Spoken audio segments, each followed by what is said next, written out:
Welcome back to Talking Sports with Brandon. And on this episode, it's the Dallas Cowboys episode, week 7, after the game against the Detroit Lions, in which we won 24 to 6. Um, I Even though the score was 24 to 6, I do have to say that's really not how the game played out. It was not an 18-point game. It wasn't a blowout. The score is just not indicative of what the game was really like. So we'll dive into that. We'll dive into what the game really played out like and how the offense looked with Dak back, how the defense played.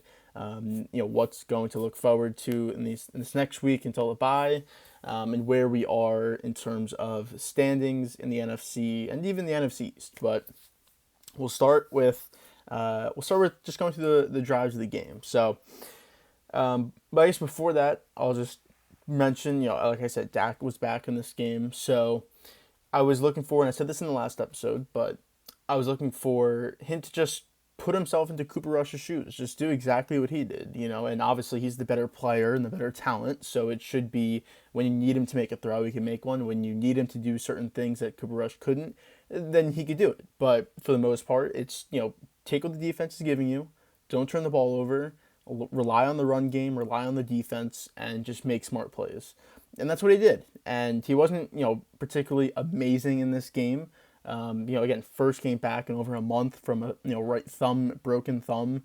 So it definitely takes some time. And I think that it was good that he's able to play, in this game and then next week, and then it's a bye. So you get, a lot more game reps. It's one thing to get practice reps and just going on the practice field with no contact, not really real rushers coming at you, not, true coverage on the outside. It's a little different when, you're there compared to when you're on the field and the guys are trying to sack you every single play and they're going after you every single time. So you got to make, plays on the run. You're full 100% adrenaline and everything. So it's just a whole different atmosphere. So I think it's good that he's able to get these 2 games under his belt, and then go into the bye week. And then, by that point, he should be totally perfect. It would give another couple weeks for the thumb to heal, and like I said, get reps and just get more practice in, and then he should be good to go for the second half of the season. But like I said, we'll start going drive by drive. So we get the ball first. Definitely seemed as if, first play, we do a play action rollout to the left. Looked like Dak could have ran, decided to throw it to Noah Brown, who kind of flashed late. And you could tell it was his first throw, it just threw it high. It was still catchable, no doubt, but, that's a throw that's always on the money. That was probably a 10 to 15 yard pickup. If it's in his chest, and instead it was an incomplete pass, and then it leads to a sack actually on third down, so we had to punt. And Dak even said in his post game presser, he said he probably should have ran that ball, because they asked him a question about his first throw, and he said one, I should have just hit him, but I was thinking run in my mind because he flashed late, and I was even saying I thought he should have just ran it because it was. If he's not getting the first down, he's at least getting 7 yards, whatever it was. And he probably would have got the first down. There was no one in front of him, but whatever. It's the first drive. Obviously, it wasn't pretty with the missing a guy for a first down and then getting sacked by the worst defense in the league, but it is what it was. And they get the ball, they punt, they go 3 and out, or basically they got 1 first down. It's basically getting a 3 and out. And then we get the ball back, and again, it looked pretty ugly. 2 yard run, 7 yard pass to Ferguson, and then on 3rd and 1 we go. I don't know why we did this, but we went outside toss to Zeke, and it didn't come close. He actually got -2 yards. If you're gonna have Zeke in the game, go up the middle, go through the tackles. That's where he's at his best. It's 1 yard. He could pick up 1 yard by just falling forward. So I didn't agree with the play call there. That was at our own 29-yard line, so we had to punt again. So that's 2 straight drives where we honestly could have picked up a first down. Again, one being the throw to Noah Brown, and then the second one being, I think, just the wrong play call for that situation when you're 3rd and 1 and you have Zeke. But again, that's what happened. So we're 3 and out, 2 drives in a row to start the game. Not looking pretty, especially like I said, this is the worst defense in the league. Not even a question about it. And then they get the ball after the punt and they drive down the field. Their running game was working pretty well for them. And that's what teams try to do against us. Because our pass rush is so good, they want to run the ball and get the ball out quick. They want to do quick passes, just screens, get the ball to the receivers so that the defensive line has no chance at winning one-on-one against the tackles and the linemen to get to the quarterback and cause turnovers and get sacks. And again, and they, like I said, they want to run the ball too because that can keep a defense honest. It could also, offenses love running the ball because it puts more pressure and puts the defense on their heels instead of their toes. So that's what teams are going to try to do to us, and the Lions definitely came out trying to do that. And you could see it on this drive. They're running the ball. They're getting the ball out quick, getting 11 yards, 8 yards, 5 yards. That's just what they were doing, back and forth, back and forth, back and forth. So it eventually led to a 3rd and 7. Where they had incompletion at a 21-yard line, so they kick a 40-yard field goal, so it's 3-0. I think a good answer drive on the immediate drive after that. We get the ball back, go down the field. 3 yards, 6 yards. These are runs. A 2-yard run on 3rd and 1. That was again Zeke. That was going up the middle. So you should have done on the previous drive, but he did it here. Schultz for 15 yards. Dak for 2 yards. He actually did run one. And then Dak is CeeDee Lamb for 24 yards. That was, I think, the biggest passing play of the game. And it was just kind of through the middle, hitting Lamb going left to right. Hit him for 24 yards, and then Pollard for 7. So we're at their 16-yard line. This is the first quarter just ended. Kind of thinking maybe getting a touchdown here. The running game has been pretty solid from this point in this game. It gets better in the second half, but it actually wasn't terrible at this point. But we get a false start in 2nd and 3. Again, penalties. It wasn't terrible in this game. I'll see exactly how many we did have. I don't think it was that many though. It was what was it? 7. It was 7 for 55, but none of them were like killer penalties. So I think that's really what the key was, is that none of them really killed us. It wasn't big, on a big play we had a penalty, or on 3rd down we had a penalty, or a 3rd down for them in which we gave them a 1st down. Maybe once or twice it happened, but there was nothing huge that I really remember or noticed in the game that's like, oh, that penalty just absolutely killed us. That you just gave them a free 1st down, you gave them pass interference down the field, a holding that, instead of being a 1st down inside the red zone, now we're 10 yards backed up at 2nd and 20 or whatever. So I don't really remember anything like that. But this was one of the penalties where it turned a 2nd and 3 into a 2nd and 8, and it did play. We did get the 1st down, and the next play we go Schultz to 10 yards. So we're at their 11-yard line, but again, those 5 yards could definitely made a difference because we go Pollard for 6 yards, so we're at their 5-yard line, and I think this was just a mismanagement of what players should be in the game. 2nd and 4 at their 5-yard line. It's Pollard's in the game and he's in the backfield, and I just think that should be Zeke. It may be too obvious if you're that deep in the red zone and Zeke's in, it's a run, but at the same time you could use that to your advantage because you could do play action off that, and if they think a run's going to come, you could still run it because you have the offensive line and the runner to do it, but you could also do play action and use the tight ends, which we actually did later in this game. So they keep Pollard in, and they try to go up the middle with him, and he's just not that type of running back. He needs space. He needs to be 30, 40 yards away from the field. He needs tosses. He needs to go outside. He needs pullers with him. He's not the guy who's going to run it up the middle and get a touchdown for you. So I didn't like the player selection who was in the game. So 2nd and 4, he goes for 2 yards, and then 3rd and 2 at the 3-yard line, he goes for no yards.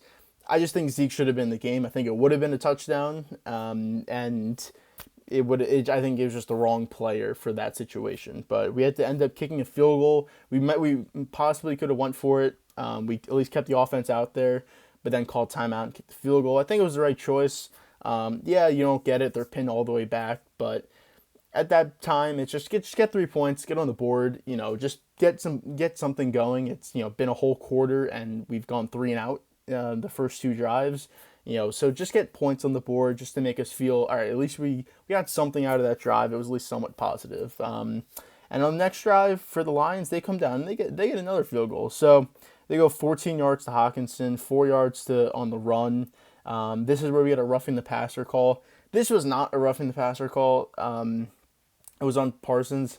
Not even close. I mean, it wasn't like it was a late hit. I guess they didn't really say what it was, but I'm assuming they said it was helmet to helmet contact or whatever. It was too high up. It was probably the cleanest hit you want on a quarterback. It was as soon as he released the ball, hit him. Parsons hit him right in the chest, like right here, like right somewhere right here. It was not the neck, wasn't the chin, wasn't the face, nothing like that. And it's not like he pulled him to the ground, landed on him, just hit him. I don't know how that was a roughing the passer call. That was a ridiculous call. So that gave him an extra 15 yards on top of a 9-yard play. So I guess that was technically a big play, but at the same time, I just don't even think it was a penalty. Then they get 6 yards. Then we get a holding call on them, actually, which came on a 6-yard run. And then it's 3rd and 14, so that holding call obviously killed their drive. They had to kick a field goal, and like I said, they made it, so it's 6-3. So, this game is basically halfway through the second quarter, and we're down 6-3 to the Lions. It's not looking pretty. It's definitely not, it's not looking good at that point, considering you're playing the team with, after this week, has the worst record in the NFL at 1-5. So we get the ball, we have to punt, don't really do much, punt. They get the ball, they go 3 and out. They kind of we had a sack on them. Donovan Wilson had a really good sack, which was big at that. That was a really good sack because, one, he made a great play, but two, if he doesn't make that sack, they probably have a big play because the area that, if he didn't get to him quick enough, they had a guy, I think it was on the right side of the field, I think it was, who would have been wide open. And no one was on that side of the field for us because Wilson came into blitz, and someone was supposed to drop back, and they either didn't or they just didn't go far enough to the right. I can't remember exactly, but if he didn't get that sack or just didn't anything to make sure that play didn't happen, it would have been a huge play, probably a 30, 40, 50-yard play. So that was a huge play right there, and then it led them to punt. Then this is where we put a good drive together. So after that, there's 4 minutes on the clock in the second quarter. Zeke for 8 yards, Schultz for 8 yards, Lamb for 21, another big one to him. Then it's incompletion to Noah Brown. Then Zeke for 14 yards, and he took a really scary hit. It was a good play, and he just tried to make a cut inside, coming right to left, and his knee just got absolutely destroyed. I don't even know how he didn't really get injured. He stayed on the ground, which, if you've seen Cowboys games for years and watched Zeke, he never stays on the ground unless he's seriously injured, and that's really never happened. So the fact that he couldn't get off the field was concerning because he has looked really good these last couple of weeks, and so far in the season, he's actually had a really good season for what it is, for him not having the most carries in the world anymore and not being the same back that he was. He's having a pretty good season. So it would have been a blow to lose him because you really do need him and Pollard as the 1-2. But the fact that he was able to come back in the game just a couple plays later after this was huge because it looked bad. It looked like it could have been a torn something, hyperextension of something. He basically had that injury last year where for the second half of the season, his knee was all banged up and messed up, and that's kind of what limited him last year. So the fact that nothing really came out of this, I haven't seen, I'm filming this on Monday, so it's only the next day, so I haven't really seen any injury reports or anything like that, but it seemed, he was able to finish the game fine, and he didn't look like he was limping at all, so I would expect him to play next week, but even if he does, we have the bye, and even if he doesn't, we have the bye. So we'll see. It shouldn't matter much, but hopefully it's just not a lingering injury. But like I said, he played the rest of the game, so it really shouldn't be. But that was 14 yards. We're at the 2-minute warning. Dak got sacked, but they actually got an illegal contact call on them, so that was a good call for us. But then we're 1st and 10 at their 20. Minute 45 left on the clock. Hit Dak, probably his best pass in that game up to that point. Hits Noah Brown, perfect pass for 14 yards, all the way at their 6-yard line. Noah Brown gets flipped over and fumbles.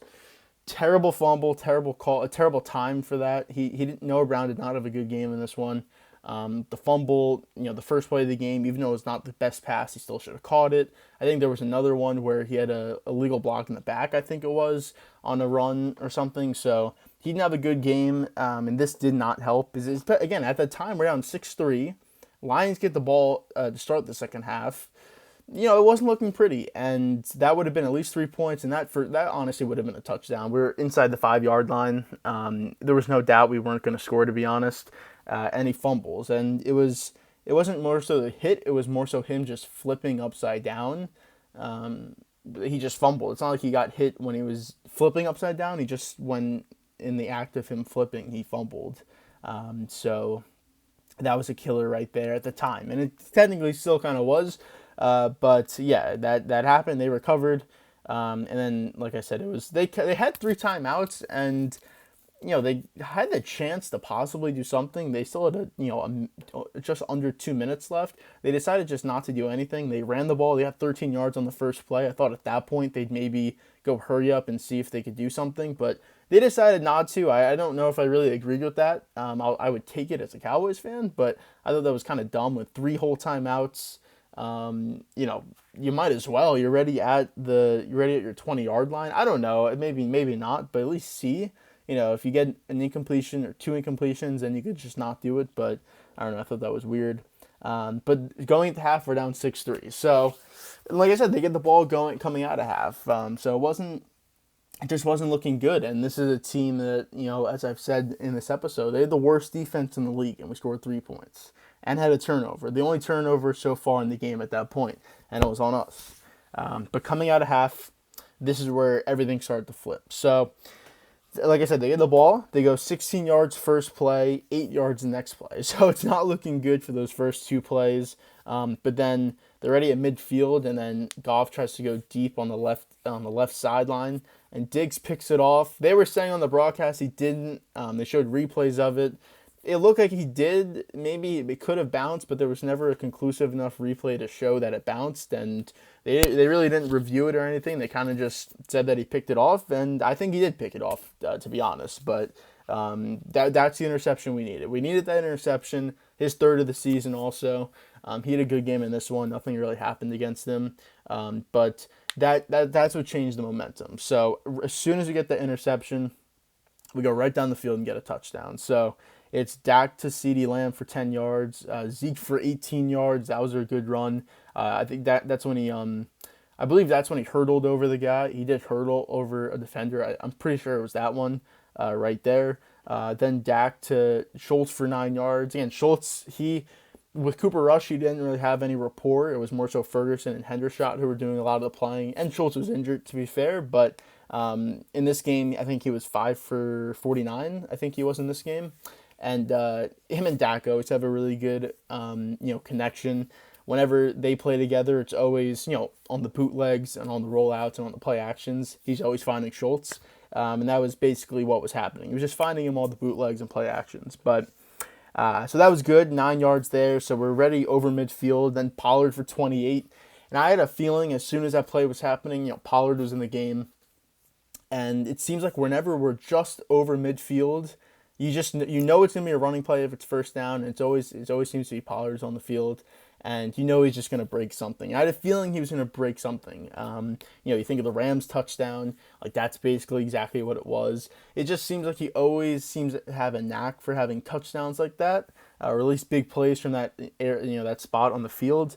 And it was the same in this one. So 28-yard run gets us all the way down to their 16-yard line, and then 6-yard run from Pollard again. And then Dak, it's 2nd and 4, and he tries to go to Schultz in the back of the end zone. I think it was just a bad throw. I think we got lucky with the pass interference call that we did get on the Lions. I mean, it was pass interference, but if it wasn't such a bad throw, then it wouldn't have been. But sometimes that's why I don't really get why we don't go deep, because if you throw the ball deep, if you just underthrow it, and it's not picked off, it's almost always going to be pass interference. Because if your receiver just pretends to, stop in his route and then kind of reach back for the ball, and the defender at that point really doesn't have time to, turn his head around and make a play on the ball. So it's almost always going to be pass interference. So I don't really know why we don't do that much. Gallup didn't have a catch in this one. Lamb had a decent game. I think he was 4 for 70, I think it was. But we don't really go deep that much, and it's just kind of weird. I think we have times to do it. 2nd and 1's always a good option to do it. I think 1st down is a good option to do it as well if you're at your like 35, 40, I would say. But I think we should do that a little bit more. I think still running the ball is still definitely the key, but going deep is never bad because if it's not incomplete, if it's not a completion, it's just an incompletion, or again, it could be pass interference. So. But like I was talking about, on this drive, we did get the PI on them, and then we're at their 1 yard line. Obviously, that was too easy. So Zeke, 1 yard touchdown, his first touchdown in a couple weeks, to be honest. But so that made it 10-6. Then they punt it. We get the ball back. We punt it. But then this was the big play of the game, the biggest play of the game. So I guess technically 2, but it was back to back on the same drive. So. It's winding towards the end of the 3rd quarter and then even into the 4th quarter on this drive for the Lions. They were moving the ball down the field, 8 yards, 5 yards, 8 yards, 4 yards, 5 yards again, 8 yards again. Just getting plays, 19 yards. So they were moving the ball down the field. They got all the way down to our 18-yard line. 2nd and 5. And they do a tight end screen. They did this a couple times, whether it was the tight end or the wide receiver. They did a couple screens, and screens are usually good against us because we just never really seem to know how to cover screens. It's crazy. And on offense, we don't know how to run a screen. I don't think we've ever run an effective screen since, I would say, 2018. That, like, being honest, I've watched every single game for the last however many years. I think 2018 was the last time we ran an actual effective screen.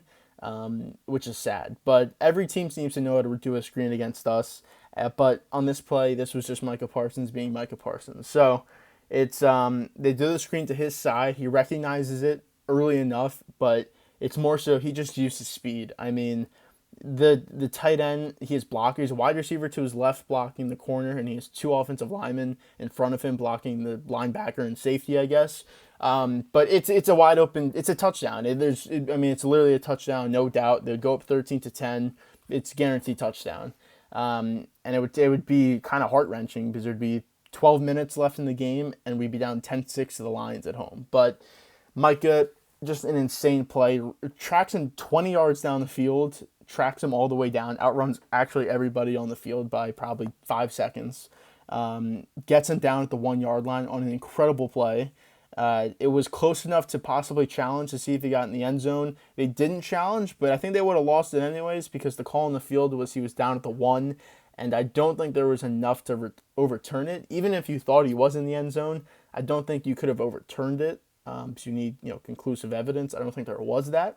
But it was just an insane play because it led to the next play, the very next play, which was Jamal Williams up the middle for, again, the 1 yard line. It still looks like a guaranteed touchdown anyways, but you at least give yourself a chance.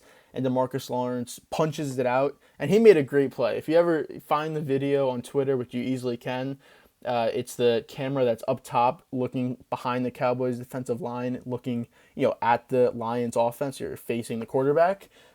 He swim moves the tackle, beats the tight end, gets to the fullback, and then gets to the running back. I mean, he beat 4 guys to make the play. That's what he did in the matter of, I would say, 2 seconds, because that's how fast the play was. He absolutely destroyed the tackle by swim moving him. Just kind of held the tight end to his left side, bull rushed the fullback at the same time, kind of moved him out of the way a little bit, and then just punched the ball out against the running back. Fumbles, I mean, it could have fumbled anywhere because every single person was right there. It was right, basically at the right tackle position spot, so it could have kicked off someone, it could have hit somewhere, it could have fumbled somewhere else. Just fumbles basically straight from where Jamal Williams was to the end zone, and Anthony Barr is just sitting right there. No one else even knew it was a fumble, and he just jumps on it, lays on it, and I mean, an insane play. So the Diggs play was a great play because it changed momentum, but this was the bigger one because they could have been leading in the 4th quarter on the road against us 13-10. So that happens. At that time, I knew this game was over, and the thing is, we didn't even do anything on the drive. We got the fumble, but what we did do was we changed field position. So we get all the way out to our 29-yard line, It was a great play from Tony Pollard and Dak, to be honest. Just hitting him on the right side for 20 yards, to at least give us space. And again, we didn't do anything with the drive, but we punted from our 29-yard line all the way to their 21-yard line. So completely flipped the field position, which was huge because on that drive for them, they get a couple yards, they get all the way to their 42-yard line, but then Goff gets picked off by Jordan Lewis, who unfortunately on this play, on him literally intercepting the ball, he got a Linz Frank injury to his foot, and he's out for the season. So, I mean, it's good that he picked the ball off and everything, but it's almost as if that didn't happen, he wouldn't be injured. So, but of course, I want the interception, but he's out for the season. That's a loss. I think Jordan Lewis has always been a solid player for us. He's never been amazing. I don't think he's ever been bad. I think he's always been solid. So we'll see what happens, what they do. The options is keeping Anthony Brown on the outside and putting Deron Bland in at the safety or the slot corner position, which he did do when Jordan Lewis missed the Washington game, and Bland did have an interception. So that's a possibility. Or it's put Brown at the slot position, which he's done a couple times because Lewis has been injured a couple times in the last couple years. So Brown has played that slot position before, and you put Kelvin Joseph on the outside, but I don't think they trust him enough. We'll see what happens in this Chicago game, but after like a full week of practice as well. But the fact that he's basically just a special teamer and he was your second round pick last year means you probably don't trust him that much. He's not bad, but he's also he just makes dumb decisions and stupid stuff. So I don't know. We could have had Asante Samuel with that pick. I wanted Asante Samuel with that second round pick. He got picked by the Chargers only a couple picks later. It was no reason why we didn't pick him. He's been really good for the Chargers these last 2 years. I don't know why we didn't take him. He was sitting right there. It would have made perfect sense, but whatever. We can't change that now. But who knows? Maybe they make somewhat of a move. Maybe Bland just plays. Maybe Joseph just plays, and Brown goes on the inside. I'm not really sure what we do, but at least we have the Bears game and then a bye to figure it all out. So we'll see what happens. But like I was talking about, he gets the pick. We go down, get another touchdown. So it's Zeke for 6. 3rd and 4, actually. We get a penalty on them, which was good because we wouldn't have converted that without it. And then Pollard for 2. We're 3rd and 8 at their 18-yard line, or their 41-yard line. And we go Lamb for 15 yards. Then Pollard for no gain, but this is where we had a holding call against us. So again, potentially could have changed stuff. Again, at this point, it's 10-6. So who knows? Even a field goal, it's still a one possession game with about halfway through the fourth quarter. So it's 1st and 20 at their 36. We get the yards back on the next play, 10 yards to Noah Brown. But then we go 15 yards to Noah Brown. So this is where he kind of made up for himself, getting these 2 catches right here. Then Dak scrambles, goes for 2 yards. Dak to Schultz for 7 yards, and then Zeke for 1 yard, and then Zeke, that was actually 3rd and 1, so it actually got us a first down on that first carry from Zeke, and then 1st and goal to 1, Zeke again for 1 yard, touchdown. So it's made it 17-6. Now I'm feeling really confident. There's just under 3 minutes left in the game. 2 possession game. They're not going to be able to come back on us. So I kind of knew the game was over, but what the defense did these next 2 drives was just shows you how good this defense is. So they get the ball back, get a 7-yard pass, and then Sam Williams, who had an amazing game in this one, he had 2 sacks, a forced fumble, and a fumble recovery in this one. He sacks Goff. Doesn't even just sack him. He just, instead of hitting him and the ball coming loose, he just, the way he hit him was that he just grabbed the football out of his hand. And that's how he got the fumble recovery as well, because he just snatched it out of his hands, even returned it for a little bit as well. Or actually, I think he on his return, he returned it and then fumbled it, and then we hopped back on it. So kind of got lucky, but we did get that. That led to another touchdown, kind of cheap touchdown, but still a touchdown. We get all the way down to their Pollard had a big run for 25 yards, so again, he had 2 big runs in this one, but we get all the way down to their 2-yard line, and Hendershot gets a touchdown from Dak, so that was Dak's first touchdown of the season. That made it 24-6, under 2 minutes left in this one. They get the ball back again, and then this is where the defense stepped up again. Again, it didn't really matter, but still. Second and 5, basically midfield. Micah, he gets a sack. Again, why not? Strip sack. I think Dorrance Armstrong picked it up. He returned it, then he fumbled, and then Demarcus Lawrence recovered it. So even though we caused 2 fumbles of them and recovered them, we on the returns, the fumble returns, we actually fumbled it again, but we were lucky enough to get it. And then obviously the game was over at that point. There was under a minute left, and we just nailed it twice. So we win 24-6, and you could see how, when I talked about earlier in this episode, how it wasn't, the final score wasn't indicative of what the game really looked like, because, with, what was it, with 3 minutes left in the game, it was 10-6, and the final score was 24-6. So you could see why I was saying that. If you look at the stats of the game and you just looked at the stats, you would think it really wasn't a bad game. I mean, Dak was 19-25, 207, 1 touchdown. That's a pretty good game, considering the fact that our running game was 32 rushes for 139 yards and 2 touchdowns. Defensively, like I was talking about, we had 5 sacks. We had 2 interceptions. We had 3 fumble recoveries. Yeah, I mean, you look at the stats and you say that's an amazing game. You probably blew them out. You probably destroyed them. The final score, I guess, would say that, but if you really watched the game and saw the game, that's not really what happened. So, it's a win is a win. It's all that matters, and they did look good. The defense still dominates.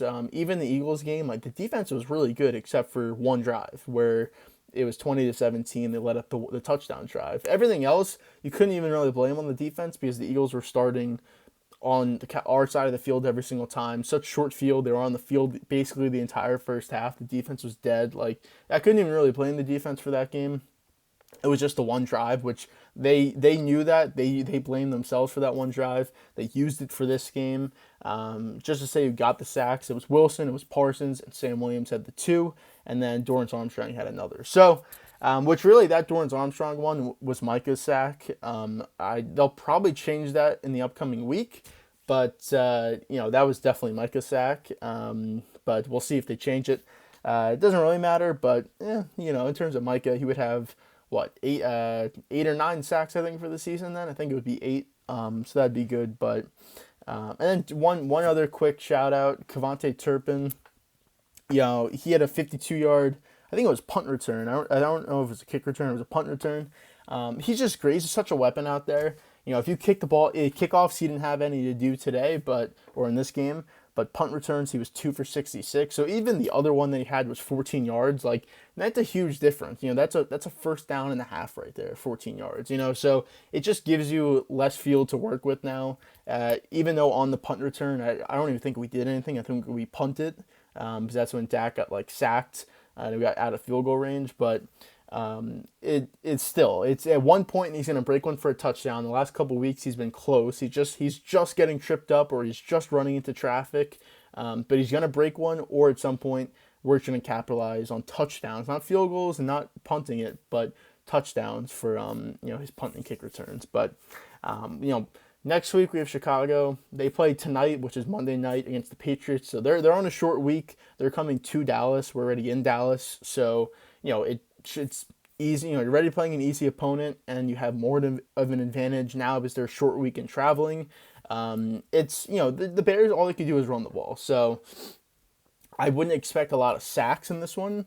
I mean, maybe if we go up big, they'll try and start throwing the ball, but they're not a throwing team. They have no weapons on the outside. Their offensive line's okay. Fields is obviously very mobile. We're probably going to have to.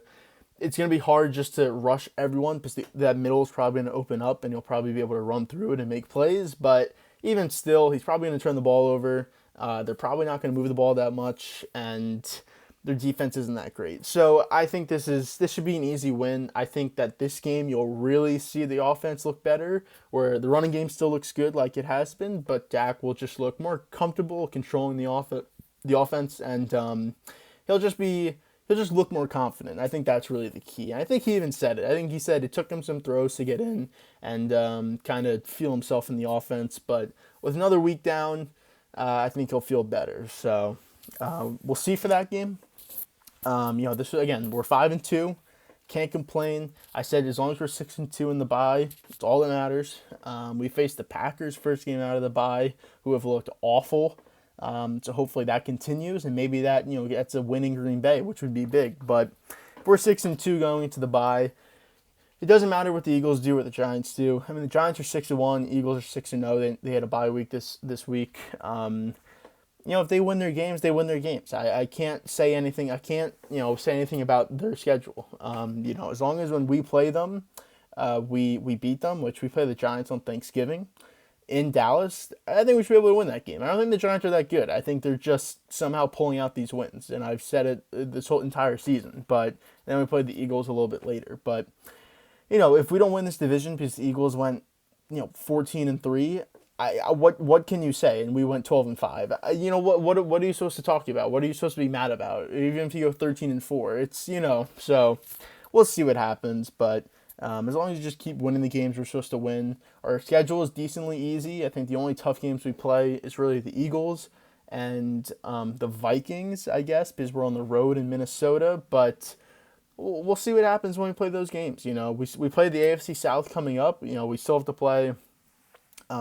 The Titans are the last game of the season. We play the Colts, who they just announced today that Matt Ryan is benched for the season, so that they're kind of they're not going into not trying not to win, because obviously they are, but at the same time, maybe it makes a difference, maybe it doesn't. I don't think Matt Ryan was honestly the problem for them. I think that team just isn't a good team.